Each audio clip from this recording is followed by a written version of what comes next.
चलो हम लोग देखते हैं प्रीवियस ईयर क्वेश्चंस जो एग्ज़ाम में अभी तक पूछे गए हैं टॉपिक वाइज हमने कहा था। तो हमारा आज का टॉपिक है साइमन कमीशन। हम देखेंगे इसमें से जो क्वेश्चंस हैं ये प्रीवियस ईयर एग्ज़ाम्स किस में से आए हैं, या तो किसी यूपीएससी के एग्ज़ाम में पूछे गए हैं या किसी और पीसीएस में पूछे गए हैं। ठीक है, तो पहला क्वेश्चन है हमारा, देखो कि Simon commission in 1928 came to India with the purpose.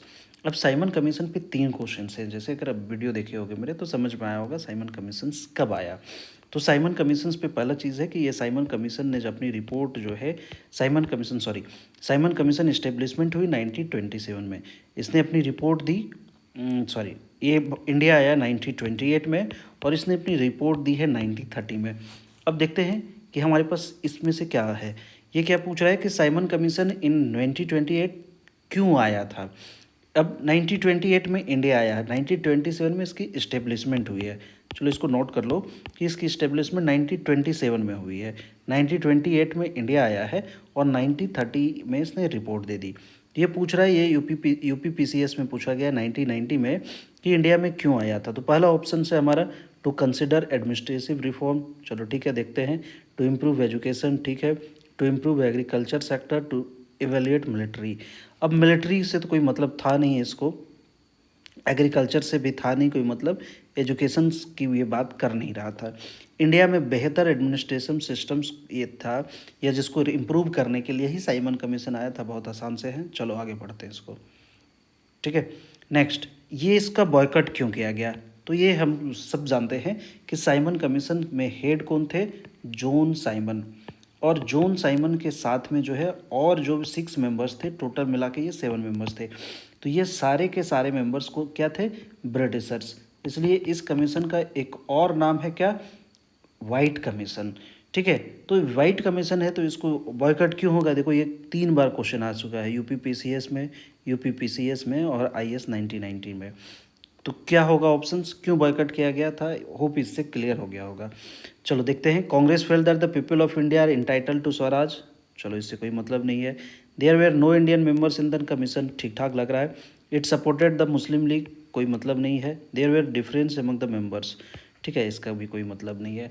तो जैसे मैंने कहा कि जॉन साइमन जो हेडेड थे, इसके साथ 6 और मेंबर्स थे, सारे के सारे ब्रिटिशर्स थे। अब इंडिया का कन्फ्यूजन बना रहे हो भाई, और इंडिया के कन्फ्यूजन में इंडियंस ही नहीं रखोगे तो भी ऐसी चीज़ है कि इंडिया में लोग विरोध करेंगे, तो इंडिया आया है। ठीक है, अब यहाँ पे फिर से पूछा जा रहा है, उत्तराखंड पीसीएस मेंस में ये पूछा जा रहा है, कहीं कहीं पे मेंस ऑब्जेक्टिव होते थे पहले, अभी भी होते हैं, कि साइमन कमीशन कब अपॉइंटमेंट हुई। तो अपॉइंटमेंट कब हुआ था, 27 में। ठीक है, who among the following members of Simon commission belong to liberal party. अब ये थोड़े से कॉम्प्लिकेटेड क्वेश्चन हैं, यूपी पीसीएस मेंस में पूछा गया है, इसीलिए कि इसमें से कौन से जो लोग हैं ये लिबरल पार्टी से हैं। तो इसमें जो टोटल मेंबर की अगर बात करें तो 7 मेंबर्स में एक तो सन जॉन साइमन है ही, इसके साथ थे कौन, क्लेमेंट एटली, ठीक है। दूसरे थे Henry Levy, Edward Cadogan, George Lane, Vernon Hartshorn और डोनाल्ड स्टर्लिन। अब इसमें से कौन से नाम हैं, इसमें से देखो, अब लेबर पार्टी में ये पूछ रहा है कि कौन से जो है, सॉरी लिबरल पार्टी में पूछ रहा है। तो लिबरल पार्टी में जो है सर जॉन साइमन ही थे, बाकी के जो है ये विस्कंट बर्नहम तो थे ही नहीं, स्टीफन वॉस थे ही नहीं, मेजर एटली थे और जॉन साइमन। तो ये 2 लोग थे जो इस कमेटी में थे, बाकी थे ही नहीं। क्लियर, चलो आगे बढ़ते हैं। On whose suggestion were the Indians kept out of the Simon commission. ये भी एक अच्छा क्वेश्चन है कि इसमें से 7 मेंबर्स में इंडियन को क्यों नहीं रखा गया।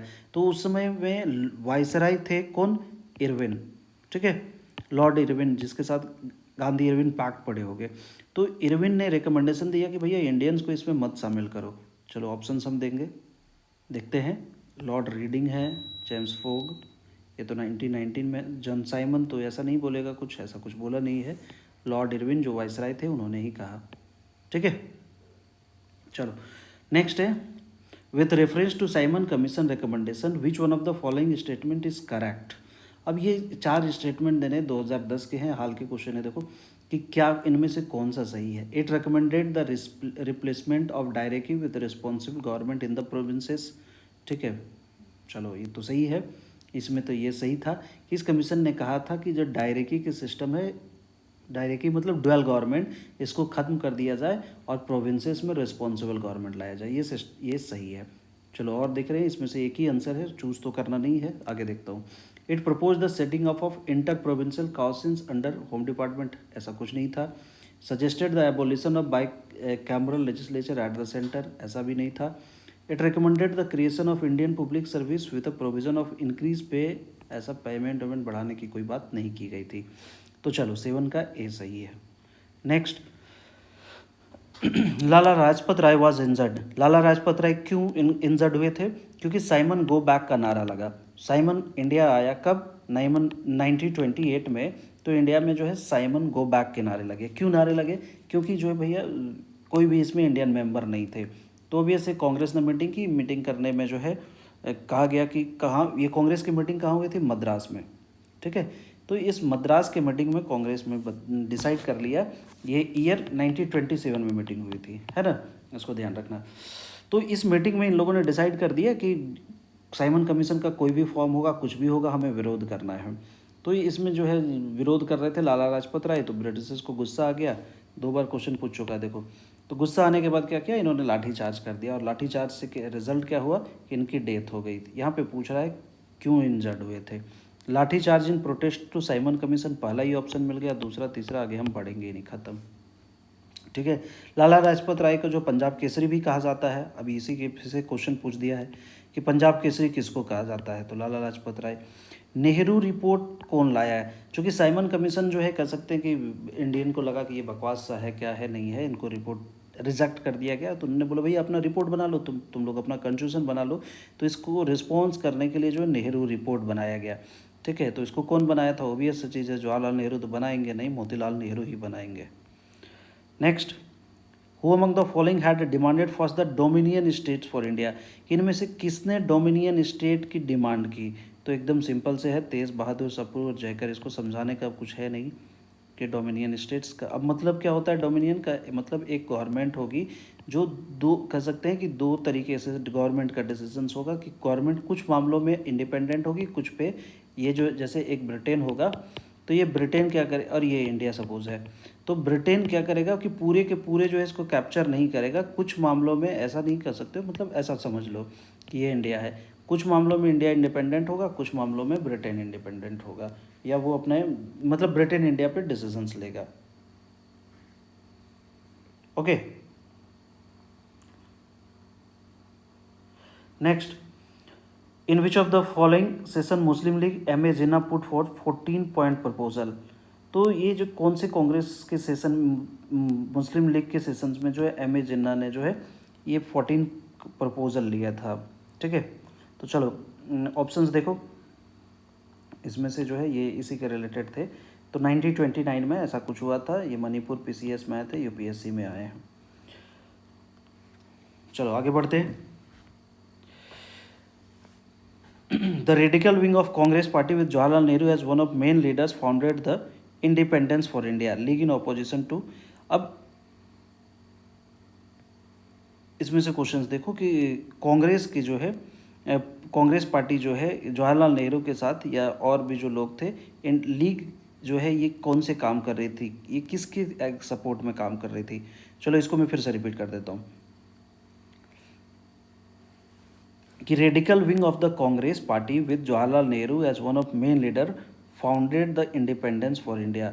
ठीक है, कि इसमें से इन लोगों ने जो कह सकते हैं कि 1929 में इंडिया में पहली बार इंडिपेंडेंस की बात हुई थी, कब? 26 जनवरी 1930 में बात हुई थी। तो इसमें से जो है ये कि कौन से किसके ऑपोजिशंस की ये बात हो रही थी। ठीक है, तो ये नेहरू रिपोर्ट की बात हुई है यहाँ पे। चलो आगे बढ़े।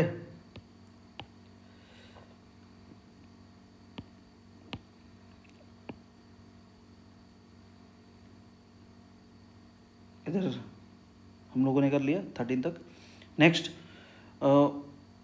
Who of the following was the president of all, ये जो ऑल पार्टीज कॉन्फ्रेंस जो हुए थे 1928 में, उस समय का प्रेसिडेंट कौन थे। ठीक है, तो ये एम ए अंसारी है, यही जो थे उस समय के जो प्रेसिडेंट थे, कांग्रेस के इन्होंने जो कह सकते हैं कि मना किया हुआ था कि भैया जो है इंग्लैंड में साइमन कमीशन का हम विरोध करेंगे। ठीक है। नेक्स्ट है Nehru report was drafted bye committee headed by, किसने नेहरू रिपोर्ट को जो है ड्राफ्ट किया था? तो जो Nehru report was drafted bye a committee headed by dash and subject. तो नेहरू रिपोर्ट को ओबियस से चीज़ है, ड्राफ्ट कौन करेंगे? ये पता नहीं कैसे टिक हो गया, मोतीलाल नेहरू। और इसमें क्या क्या काम था? Constitutional arrangement in India.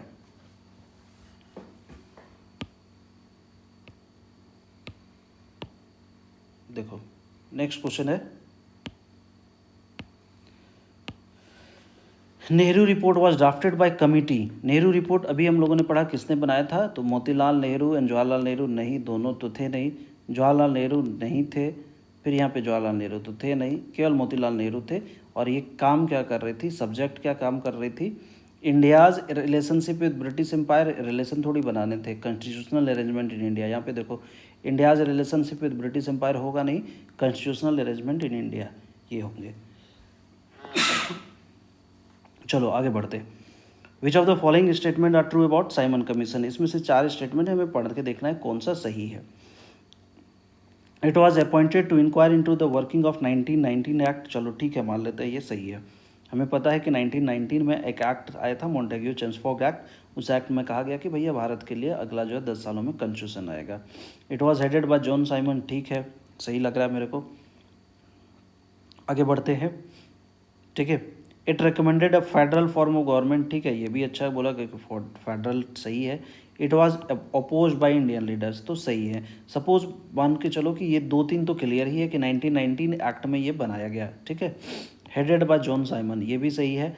और अपोज भी किया गया था, ये 3 चीज़ें सही है। हमें इस पर कन्फ्यूज़न है। सपोज तो हम ऑप्शन देखते हैं 1 और 2, ये तो होगा नहीं क्योंकि 4 भी सही है। 1 2 3 हमको सपोज नहीं पता है। ठीक है। 4th तो हमें पता है कि ये अपोज किया गया था, तो ये भी ऑप्शंस होगा नहीं। 2 3 4 हमें तो क्लियर है कि ये कि 1919 में एक्ट आया था, उसमें बताया गया कि भैया भविष्य में हम एक और कॉन्स्टिट्यूशनल लाएंगे, वो 10 सालों के बाद रहेगा। ऑप्शंस पे जाएं। चलो ठीक है, चलो आगे बढ़ते हैं। Next, with reference to the period of Indian freedom struggle which of the following were. अब इनमें से कौन सा नेहरू रिपोर्ट ने क्या कहा था? कंप्लीट इंडिपेंडेंस की बात की थी, देखते हैं। Joint electorates for reservation of seat for minorities, या प्रोविजन ऑफ, इसका कोई ऑप्शन है और? ठीक है। तो ये देखो इसमें जो है नेहरू रिपोर्ट में क्या कहा गया था कि joint electorate for reservation of seat of minorities and provision for fundamental for the people of India in the constitution.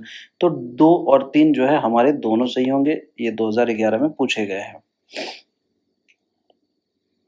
ठीक है। Next, who among the following was responsible for the formation of independence of India league?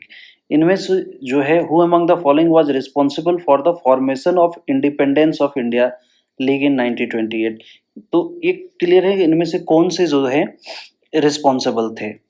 तो जवाहरलाल नेहरू और सुभाष चंद्र बोस, ये 2 जो है उस समय जो है सबसे यंग लीडर हैं और सबसे फेमस भी हैं।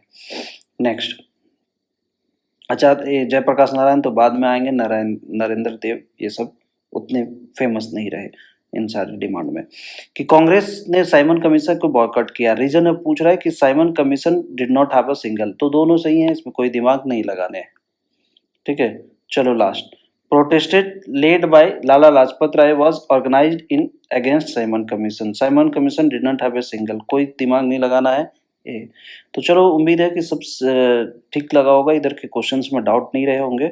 तो साइमन कमीशन जो था एक कह सकते हैं कि 15-20 क्वेश्चंस मैंने कराए। तो जहाँ पे भी इसमें डाउट है अगर पढ़े होगे या पढ़ोगे देखोगे तो क्वेश्चन समझ में आया होगा कि कैसे एग्जाम में पूछे जाते हैं। तो चलो ठीक है, फिर अगर समझ में आया होगा तो लाइक करो, और कुछ और डाउट रहते हैं किसी भी टॉपिक में तो क्वेश्चन पूछो ताकि मैं और कुछ वीडियो बना सकूं। या कहीं पे ऐसा कोई डाउट है तो मुझे कमेंट में क्वेश्चंस पूछा करो। ठीक है, चलो तब तक के लिए एंजॉय करो, tata bye bye good night. तब तक के लिए चलो एंजॉय करो, have a good day, bye.